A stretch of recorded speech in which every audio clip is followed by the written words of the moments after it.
Мен, Кораблев Расул, Шақа жалпы орта білім беру мектебінің 10-шы қазақ сынып оқушысымын.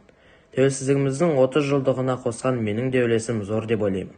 Атап айтсақ, жаратылыстану математикалық бағыттағы пәндер және бағдарламалау бойынша 9-шы облыстық жас өспірімдер олимпиадасының 3-ші дәрежелі диплом жүлдегерімін. Жалпы білім беретін пәндері бойынша республикалық ғылыми жобалар конкурсының облыстық кезеңінде химия секциясы бойынша 2-ші дәрежелі дипломды қанжығама байладым. 2016 жылы Бал дәурен сауықтыру орталығында Қазақстандық Жас Патриоттар Академиясының мүшесіне қабылдандым. Елжанды патриот атандым.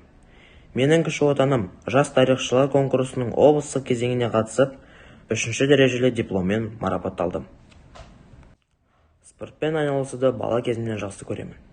Осы салада да біраз жетістікке жеттім деп ойлаймын.